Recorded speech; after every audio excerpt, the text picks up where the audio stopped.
Olá, pessoal! Estamos de volta com mais um capítulo do nosso audiobook. Mas antes, te peço que não deixe de curtir esse conteúdo, compartilhe e se inscreva. Assim você será notificado com novos projetos. Estamos estudando o livro Kryptonita.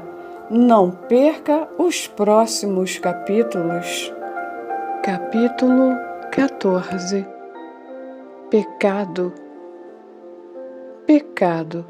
Será que ousamos discuti-lo? Será que é controverso demais? Porém, por que não iríamos querer estar cientes do nosso inimigo para que possamos tomar as medidas apropriadas para dominá-lo? O pecado é uma palavra muitas vezes usada de forma leve ou frequentemente evitada em conversas ou mensagens, devido à dor que pode ser infligida por acusações, ensinamentos ou pregações legalistas. Então vejamos essa palavra à luz das Escrituras. São os pecados de vocês que os separam do seu Deus. Isaías capítulo 59, versos 2. A palavra hebraica para pecados é aion. É uma das 4 principais palavras que indicam pecado no Antigo Testamento. No entanto, de acordo com o Dicionário de Estudo Completo da Palavra do Antigo Testamento, essa palavra indica que o pecado é particularmente mau, já que transmite a ideia de torcer ou perverter deliberadamente. É o pecado intencional ou, como rotulamos, kryptonita espiritual, e nos separa de Deus. Ele nos aliena das virtudes divinas que são necessárias para vivermos uma vida santa. Quando nos envolvemos no pecado sem tristeza, é porque já entramos na idolatria e nos tornamos uma adúltera, posicionando-nos como inimigos de Deus. A palavra do Novo Testamento para pecado é amartia, e sua forma verbal é amartano. Essas 2 palavras são usadas mais frequentemente no Novo Testamento para identificar o pecado. O Dicionário de Estudo Completo da Palavra do Novo Testamento declara que aquele que envolve com amartia está perdendo o verdadeiro final e alcance da nossa vida, que é Deus. Pare de ler por um momento e pense sobre isso. Quando pecamos, basicamente saímos do curso do qual, em mente sã, nunca gostaríamos de nos afastar.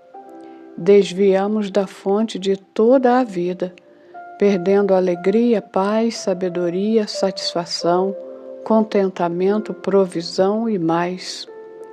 A lista é quase interminável. Muitos mestres definem o pecado como errar o alvo. Isso está certo, porém, quando consideramos a definição básica que acabei de apresentar, você acha que errar o alvo descreve adequadamente a séria natureza do pecado? Há outros termos usados para as variações de pecado no Novo Testamento, tais como iniquidade, transgressão, injustiça e violação. Entretanto, minha intenção não é fazer um estudo de cada mas detalhar os principais aspectos do pecado e seu poder de atrair pessoas para longe da fonte de vida verdadeira. O pecado ataca a vitalidade, o amor, a força, o equilíbrio, a paixão e o propósito que possuímos. Não se engane, o pecado é perigoso e prejudicial. Pode ser de fato prazeroso, mas somente por um período. Envolver-se com o pecado é praticamente trocar o positivo a curto prazo pelo negativo a longo prazo. Pois depois que o pecado termina, ele nos fere com as consequências da morte. A nossa carne gravita em direção ao pecado, mas como novas criaturas em Cristo, possuindo a natureza de Deus, nós internamente não temos nenhum desejo por ele e podemos resistir à sua atração. Deus disse a Caim: o pecado o ameaça à porta. Ele deseja conquistá-lo, mas você deve dominá-lo. Gênesis, capítulo 4, verso 7. Note que há uma porta para o pecado entrar na vida de uma pessoa. Essa porta é chamada de desejo. E Tiago escreve: esse desejo, tendo concebido, dá a luz ao pecado. Tiago, capítulo 1, verso 15. Essa porta pode ser aberta ou fechada, de acordo com as decisões que tomamos a respeito de nossos desejos. O pecado anseia nos controlar, ele também tem desejo, e seu desejo é nos tornar escravos. Jesus nos avisa: todo aquele que vive pecando é escravo do pecado. João capítulo 8, versos 34.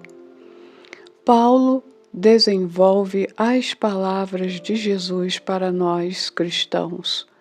Vocês sabem muito bem que quando se entregam a alguma pessoa para serem escravos dela, são de fato escravos dessa pessoa a quem vocês obedecem.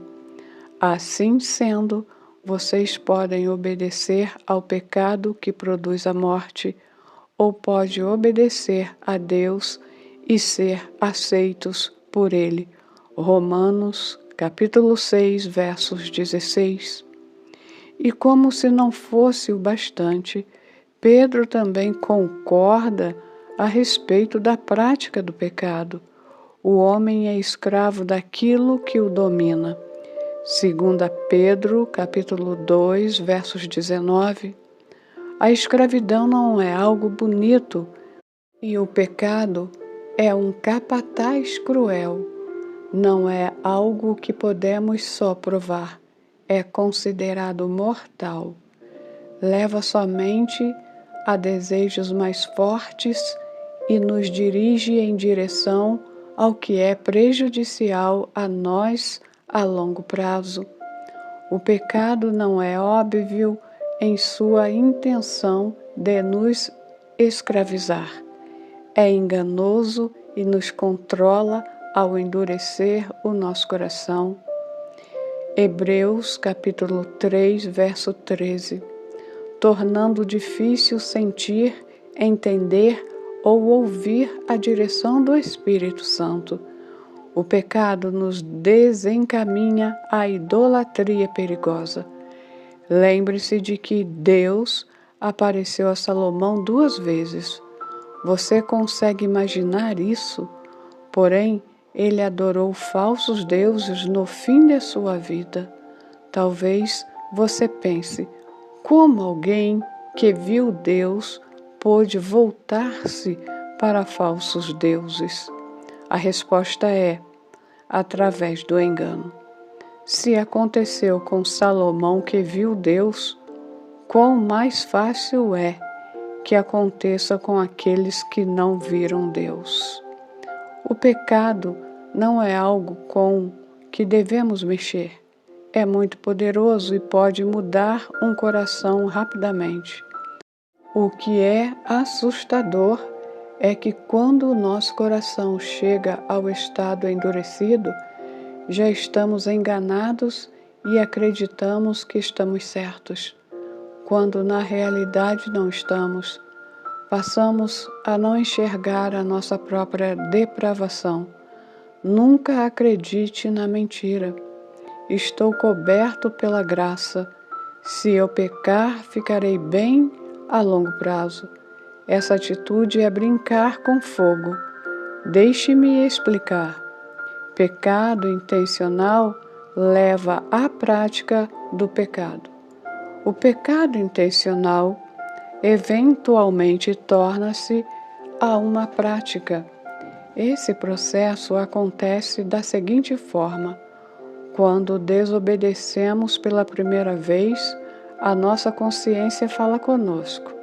Geralmente não é uma voz, mas um sentimento desconfortável. O nosso coração grita numa linguagem não verbal: você errou o alvo, desviou-se do caminho da vida e deve corrigir o curso, arrependendo-se e pedindo perdão. Se nesse momento abandonarmos o nosso pecado através de arrependimento genuíno, o nosso coração é limpo e permanecemos sensíveis à voz do Espírito. A Bíblia nos diz: quem esconde os seus pecados não prospera, mas quem os confessa e os abandona encontra misericórdia. Provérbios 28, versos 13. Entretanto, se ignorarmos a voz da nossa consciência, o véu, discutido no capítulo anterior, cobre o nosso coração. Agora, quando desobedecemos novamente, não sentimos um desconforto tão profundo. Ao contrário, é uma voz mais baixa, uma pitada de desconforto interno, por assim dizer. Fica mais difícil ouvir, porque a nossa consciência vai ficando menos sensível. Mas ainda podemos pedir perdão e ser restaurados se verdadeiramente mudarmos a nossa mente e o nosso coração em relação ao pecado cometido. Porém, se mais uma vez ignorarmos essa pequena voz de arrependimento na nossa consciência, então outro véu vem sobre o nosso coração e a nossa capacidade de compreender torna-se ainda mais fraca. Quando desobedecemos a palavra de Deus, dessa vez há somente uma pitada muito fraca de desconforto interno. É muito mais difícil ouvir, porque a nossa consciência está perto de ser completamente dessensibilizada. Ainda podemos pedir perdão e ser restaurados se realmente mudarmos a nossa mente e o nosso coração em relação ao pecado. Mas é muito difícil perceber o nosso erro. Se mais uma vez ignorarmos essa fraca voz de arrependimento, outro véu cobre o nosso coração.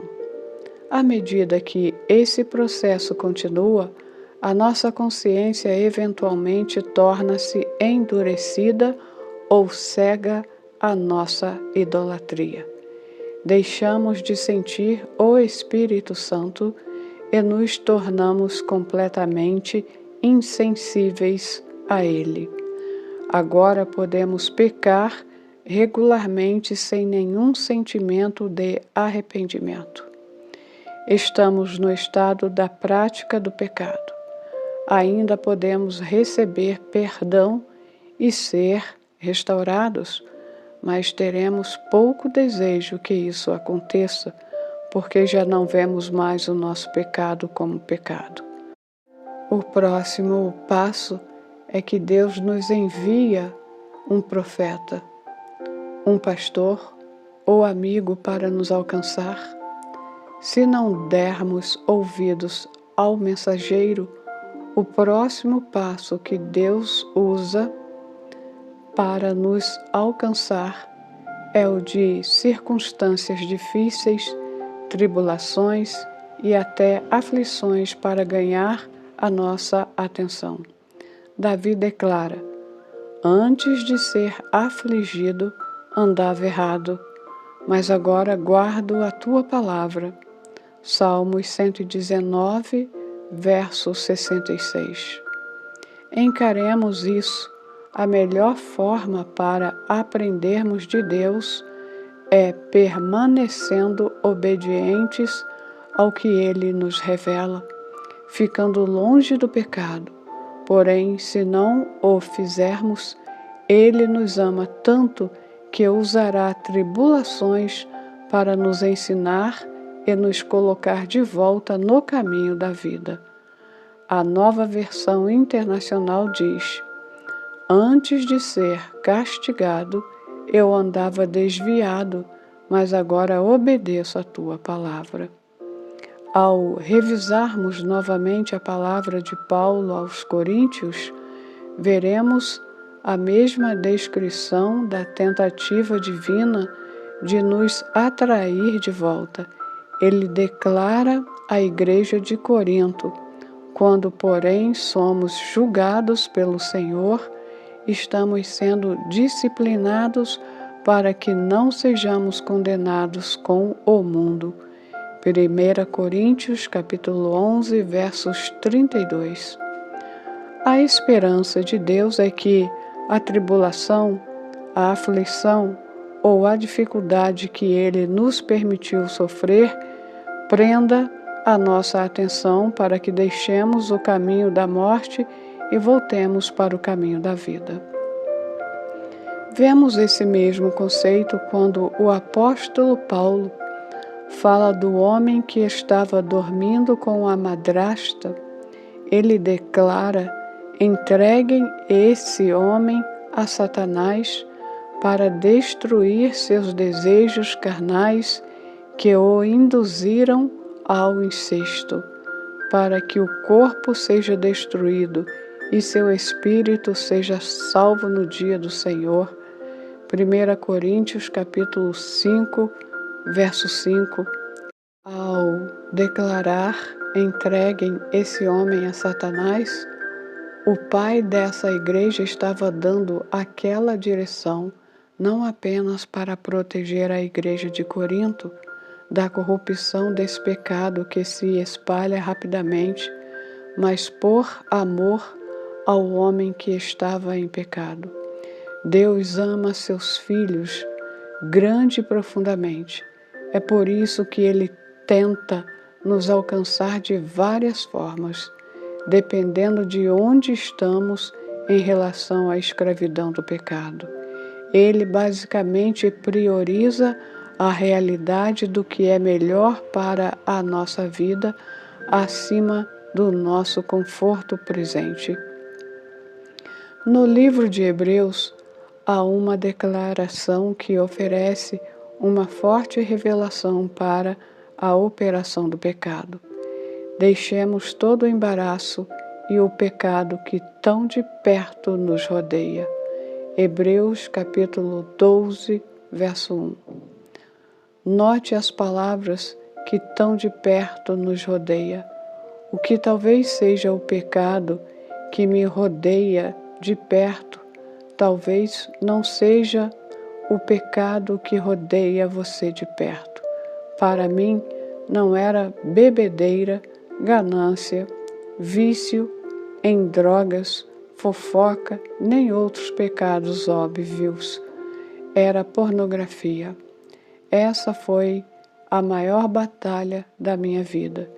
E eu irei compartilhar num capítulo mais adiante como finalmente fui liberto desse cruel mestre de escravos em 1985.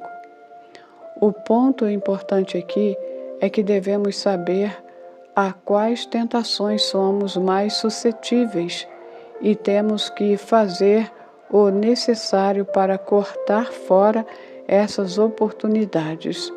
Jesus fala sobre isso. Se a sua mão o fizer tropeçar, corte-a. É melhor entrar na vida mutilado do que tendo as duas mãos, ir para o inferno onde o fogo nunca se apaga. E se o seu pé o fizer tropeçar, corte-o, e se o seu olho o fizer tropeçar, arranque-o.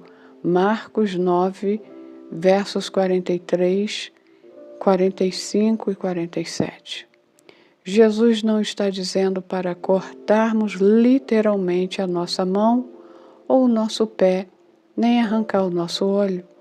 O que ele está comunicando é que devemos cortar as oportunidades dos pecados que nos rodeiam de perto. Tenho vários amigos que já foram alcoólatras e tive o privilégio de ajudar um deles a deixar esse vício. Ele se recusa até a tomar um gole de vinho e agora toma muito cuidado para permanecer longe de qualquer ambiente que promove a bebida. O meu amigo sabe que essa é uma área de pecado que pode escravizá-lo facilmente. Ele é sábio ao se submeter às palavras de Cristo sobre cortar qualquer oportunidade de ser escravizado. Por outro lado, antes de ser cristão, durante os meus anos de faculdade, eu bebia e ficava bêbado com os meus amigos e irmãos da fraternidade. No entanto, durante umas férias de Natal, eu estava num bar e meus amigos beberam muito. Quando cheguei em casa, à 00:30, após ter deixado meus amigos bêbados em casa, descobri que a minha mãe estava me esperando. Contei para ela como havia sido a noite e em seguida deixei escapar com naturalidade: "Mãe, eu nem gosto de beber." Ela riu e disse: "Você é um bevere mesmo." Naquele momento, percebi que nunca havia visto meu pai bêbado nenhum dia de sua vida. Bebedeira não corria na família dele e não era um pecado que agarrava facilmente os beveres, apesar de haver outros pecados que sim. Esses são os pecados que temos que cortar em qualquer oportunidade que tentam ganhar entrada. O autor de Hebreus depois acrescenta: será que vocês já esqueceram as palavras de encorajamento que Deus lhes disse? Como se vocês fossem filhos dele?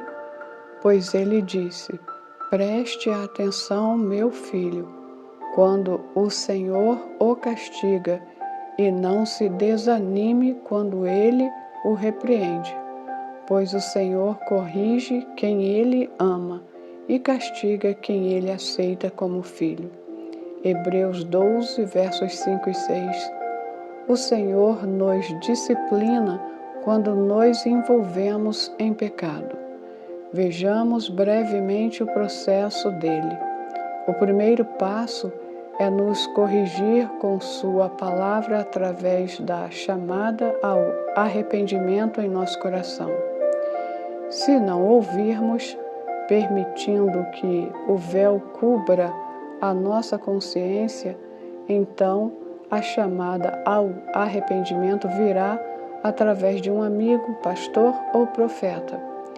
Se mesmo assim não ouvimos, ele usará a tribulação, a adversidade ou a aflição. Considere o seguinte: por que o autor de Hebreus escreveu no versículo anterior: não desanime? Quando Deus disciplina, o que deve ser difícil? Veja o que diz em seguida. Deus nos corrige para o nosso próprio bem, para que participemos da sua santidade. Quando somos corrigidos, isso no momento nos parece motivo de tristeza e não de alegria. Porém, mais tarde, os que foram corrigidos recebem como recompensa uma vida correta e de paz. Hebreus capítulo 12, versos 10 e 11. Note que a disciplina é dolorosa. Não tem como diluir essa verdade. Deus não tem medo de usar a vara de correção com os seus filhos. Então pense em quão tolos somos quando escolhemos seguir desejos contrários a Deus. Pense no seguinte: podemos sofrer muito menos dor permanecendo limpos do pecado, ao invés de aproveitar seu prazer temporário. O Espírito de Deus estava alcançando os coríntios através do apóstolo Paulo. Inclusive o homem que estava cometendo adultério com a esposa de seu pai, Deus continua a fazer isso com esperança de nos guiar de volta ao caminho da vida, a fim de que possamos participar de sua santidade. Não há duas maneiras aqui. Podemos desfrutar de abundância de vida ao permanecermos obedientes à palavra de Deus, ou podemos escolher a idolatria. O pecado intencional, criptonita espiritual, que produz muita dor e sofrimento a longo prazo. Entre em ação. A natureza do pecado é o engano. Ele engana sobre quão realizador o pecado será. Engana sobre o quanto estamos no controle do pecado, ao invés de entender como nos tornaremos controlados por ele se permanecermos nele. Porém, acima de tudo, o pecado engana porque nos distrai da verdadeira glória que fomos chamados para viver e nos impede de viver um relacionamento real com Cristo. No entanto, se formos cheios de uma visão do que Deus torna possível para as nossas vidas, poder, eficácia sobrenatural, liberdade e intimidade com Ele e muito mais, isso nos ajudará a reconhecer o pecado pelo falso engano que ele é. Peça a Deus que lhes mostre qualquer área de sua vida em que você tenha começado a perder a visão acerca da vida que Ele deseja para você. Áreas onde o pecado e o comprometimento talvez estejam começando a parecer mais atraentes. Deixe que Ele lhe dê uma visão nova para essas áreas da sua vida e escreva o que Ele lhe mostrar. Até o próximo capítulo.